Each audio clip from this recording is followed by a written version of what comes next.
जब कभी भी दो क्लाउज को सिंस से जोड़ा जाए तो हमेशा ध्यान रखना है कि सिंस के पहले वाला क्लाउज हमेशा प्रेजेंट परफेक्ट टेंस में लिखे जाएंगे एंड सिंस के बाद वाला क्लाउज हमेशा पास्ट इंडेफिनिट टेंस में लिखे जाएंगे। ओके, नमस्कार, this is Alok Raj and you are most welcome to my YouTube channel Gyan Mart. दोस्तों, ये है स्पॉटिंग एरर का सेशन चल रहा है। हम लोग कई सारे वीडियो में चर्चा कर चुके हैं स्पॉटिंग एरर में के बारे में and in this video again we are going to learn how to find an error in the sentences. Okay, let's get started. And आज जो हम लोग शुरू करेंगे 46 से, तो चलिए सबसे पहले क्वेश्चन को रीड करते हैं कि क्या है एंड कैसे हम लोग एरर फाइंड करेंगे। He didn't write to me since Sanjay बेन टू दिल्ली। बताएंगे किस पार्ट में एरर है दोस्तों। चलिए नोट करेंगे, एरर है बी पार्ट में। क्या एरर है? सॉरी दोस्तों, यहाँ एरर बी एंड ए दोनों पार्ट में करेक्शन करना होगा। हालांकि एग्जामिनेशन में ऐसा कभी नहीं दिया जाता है कि दो पार्ट में एरर किया जाएगा। जब भी होगा करेक्शन करना होगा तो किसी एक पार्ट में। बट यहाँ आप कहिए टाइपिंग मिस्टेक है या जो भी है, ये मेरे से टाइपिंग मिस्टेक हुआ है, बट एरर मैं बता देता हूँ एक्चुअली करेक्शन क्या किया जाएगा जो वो बता देता हूँ। लेकिन यहाँ करेक्शन दो पार्ट में हो जाएगा, ठीक है। तो ए बी पार्ट में भी करेक्शन करना होगा एंड ए पार्ट में भी करेक्शन करना होगा, बट एग्जामिनेशन में ऐसा दिया नहीं जाएगा, ठीक है। लेकिन जान ले करेक्शन क्या करेंगे, मेन मुद्दा है करेक्शन जानना। तो ध्यान रखें कि जब भी दो क्लाउज को सिंस से जोड़ा जाए, किस से जोड़ा जाए? सिंस से। जब भी हम दो क्लाउज को जोड़ते हैं तो हमेशा ध्यान रखना है कि सिंस के पहले वाला जो क्लाउज होगा वो हमेशा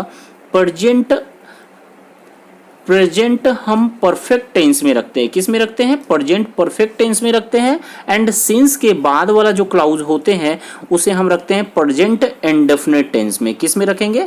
प्रेजेंट इंडेफिनिट टेंस में रखेंगे। यानी सिंस से दो क्लाउज जब जोड़े जाएंगे तो सिंस के पहले वाला क्लाउज होंगे present perfect tense and since के बाद वाला जो क्लाउज होगा वो होगा पास्ट इंडेफिनिट टेंस में। तो जरा नोट करेंगे, यहाँ देखेंगे सिंस है एंड सिंस से दो क्लाउज को जोड़ा गया है।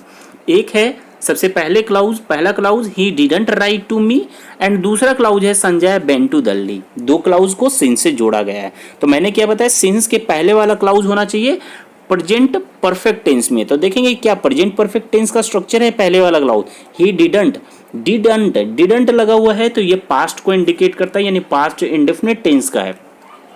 किसका स्ट्रक्चर है दोस्तों? पास्ट इंडेफिनिट टेंस का। लेकिन हमें रखना है किसमें?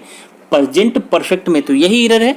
एरर क्या है दोस्तों कि इसे क्या करना होगा? ही डिडंट की जगह पर हमें करना होगा ही हैज नॉट। ही के अनुसार हैज लिखना होगा। He has not and has not हुआ है तो राइट के जगह पर रिटन भी करना होगा। यानी ए पार्ट में डिडंट के जगह पर has not and B part में राइट की जगह रिटन करना होगा, तब ये जाकर प्रेजेंट परफेक्ट टेंस का स्ट्रक्चर बनेगा।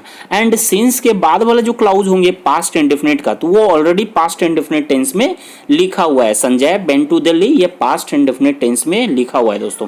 तो यहाँ तक तो यानी एरर जो था बी पार्ट में एंड ए पार्ट दोनों पार्ट में एरर कर दिया गया है, जो आप लोग करेक्शन करेंगे। मुद्दा ये है दोस्तों कि पॉइंट को समझना, ठीक है।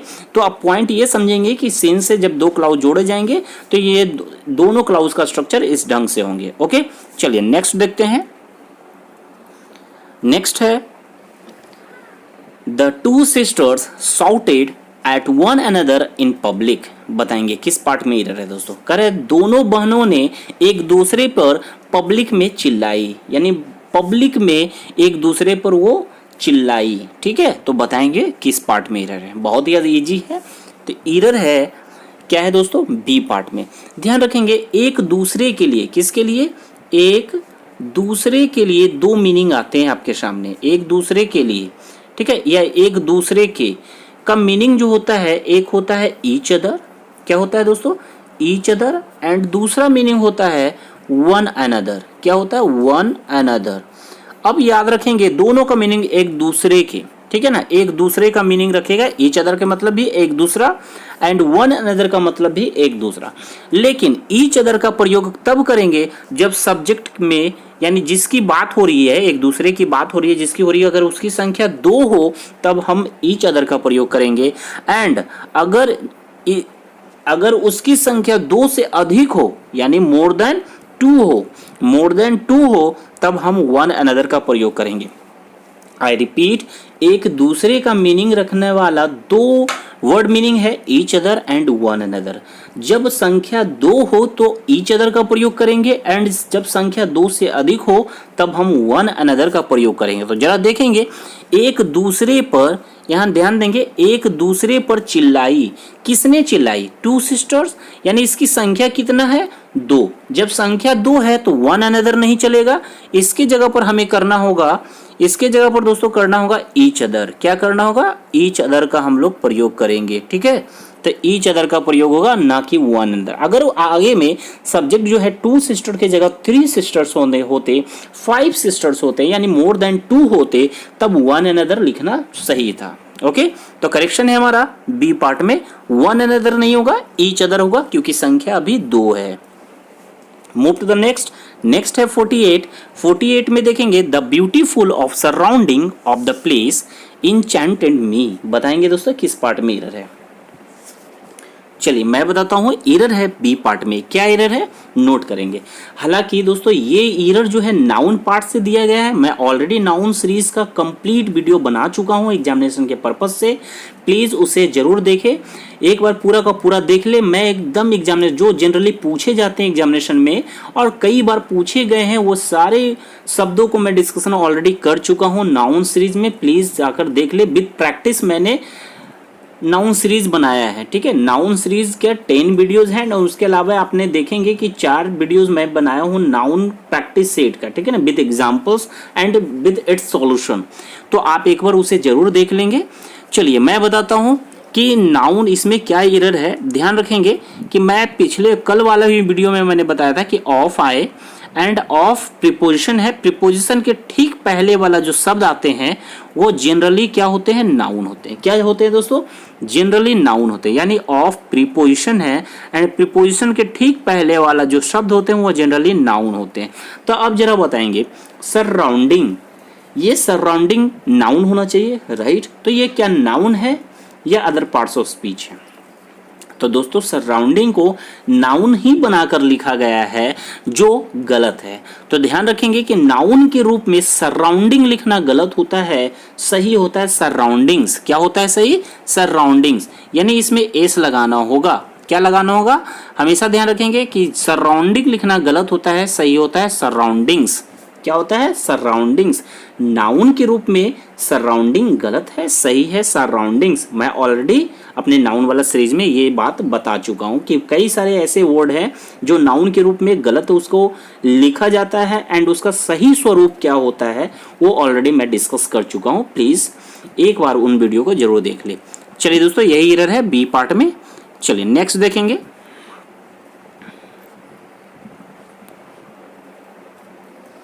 नेक्स्ट है 49, Ramesh smiled when he was remembering his hard early years and his long road to success। बताएंगे किस पार्ट में एरर है? चलिए दोस्तों बताता हूँ, एरर है ए पार्ट में। क्या एरर है नोट करेंगे। कुछ वैसे मेन वर्ब होते हैं, नोट कर ले कि कुछ वैसे मेन वर्ब होते हैं जिसको हम कॉन्टिन्यूस फॉर्म में नहीं लिखते हैं, चाहे वो पास्ट कॉन्टिन्यूस हो या फिर प्रेजेंट कॉन्टिन्यूस हो या फ्यूचर कॉन्टिन्यूस हो, किसी भी कॉन्टिन्यूस में हम लोग नहीं लिखते हैं। जो कॉन्टिन्यूस टेंस होते हैं कॉन्टिन्यूस टेंस में हम लोग नहीं लिखते हैं। कुछ वो कौन कौन आते हैं जरा नोट करेंगे। जनरली वैसे वर्ब आते हैं जिसका डिसीजन हम क्या लेते हैं? अपने दिलों से लेते हैं, दिमाग से लेते हैं। ठीक है, वैसे वर्ब होते हैं जनरली जिसका हम लोग क्या करते हैं? कॉन्टिन्यूस फॉर्म नहीं बना सकते हैं। जैसे में आते हैं दोस्तों लव, लव का लविंग लिखना मेन वर्ब के रूप में टेंस के अकॉर्डिंग, जो टेंस का स्ट्रक्चर होता है प्रेजेंट कॉन्टिन्यूस का, पास्ट कॉन्टिन्यूस का एंड फ्यूचर कॉन्टिन्यूस का, उसके अकॉर्डिंग इसका फोर्थ फॉर्म नहीं यूज करेंगे, आईएनजी फॉर्म नहीं यूज करेंगे। विश, रिमेंबर,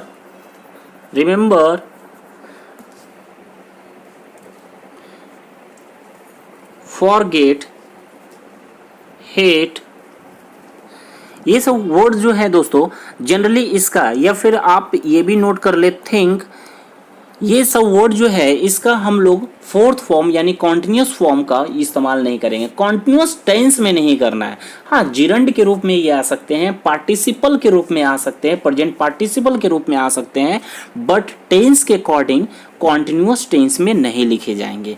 तो यहाँ दोस्तों लिखा हुआ ही वाज रिमेम्बरिंग, यही मिस्टेक है क्योंकि पास्ट कॉन्टिन्यूस टेंस है एंड कॉन्टिन्यूस टेंस में हम रिमेम्बर का इस्तेमाल नहीं कर सकते हैं।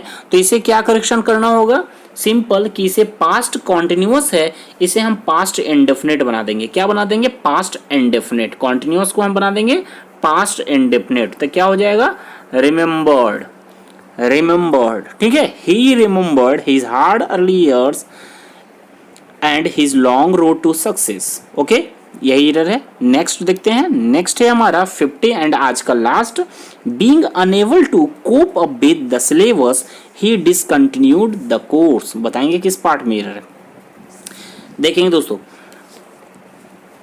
नोट कर ले, being unable to cope up with the syllabus he discontinued the course.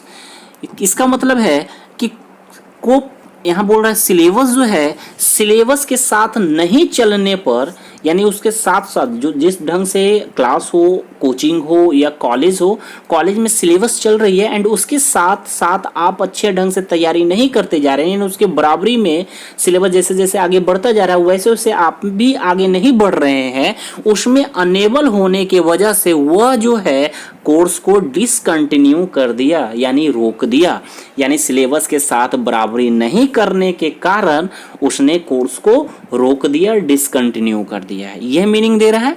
तो एरर जो है, एरर है हमारा बी पार्ट में। क्या एरर है, नोट कर लेना कि दोस्तों ये जो एक फ्रेज दिया हुआ है कोप अप विथ, ये गलत है। ठीक है, जिसका मतलब होता है बराबरी करना, किसी चीज के साथ साथ चलना, पैरेलल में चलना। ठीक है, कुछ भी हो, कोप विथ, पहले जान ले कोप अप विथ गलत है। कभी भी जब भी आए कोप अप विथ एक साथ यानी कोप अप विथ, तो हमेशा ये समझेंगे ये गलत है, यहाँ एरर मानेंगे। ये सही होता है, इसका फ्रेजल वर्ब जो है कोप विथ होता है, ना कि कोप अप विथ। तो हमेशा याद रखेंगे कोप विथ का मतलब होता है बराबरी करना, साथ साथ चलना, यानी जिस तरीके से सिलेबस चल रहा है उसके बराबरी में नहीं करने के कारण, यानी उसके बराबरी उसका सामना नहीं करने के कारण उसने कोर्स को डिसकंटिन्यू कर दिया।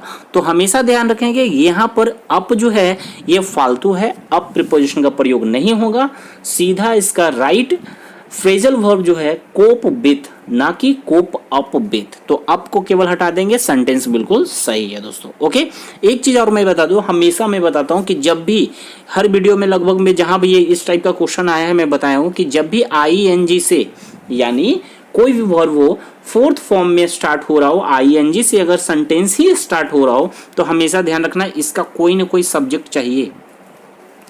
करा अनेबल हो गया, किसका, सिलेबस के साथ बराबरी करने में अयोग्य होना, तो अयोग्य कौन हुआ है, इसका सब्जेक्ट कौन बनेगा। तो हम हमेशा बताएं दोस्तों, जो आगे जाके एक सब्जेक्ट मिलेगा, जो एक क्लाउज स्टार्ट होंगे उसका जो सब्जेक्ट होगा यही सब्जेक्ट इसका ही होगा, ही को।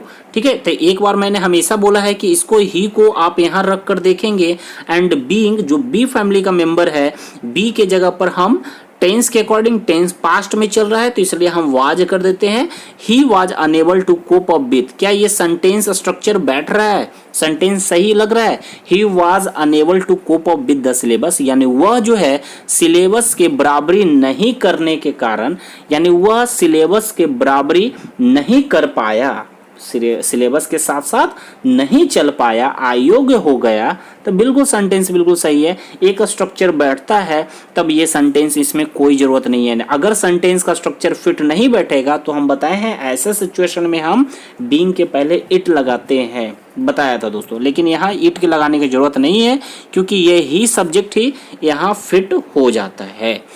एरर जो है अप में है तो केवल अप हटा देंगे एंड करेक्शन हो जाएगा। तो केवल एरर बी पार्ट में है। ठीक है, चलिए दोस्तों आज का सेशन इतना ही, फिर मिलेंगे नेक्स्ट वीडियो में। अगर ये वीडियो आपको अच्छा लगा है, ये सेशन आपको रियली में आपको अच्छा लगा है तो please hit the like button and also share this video among your friends and don't forget to subscribe my channel if you are new and first time watching my videos. Okay, चलिए दोस्तों फिर मिलते हैं next video में।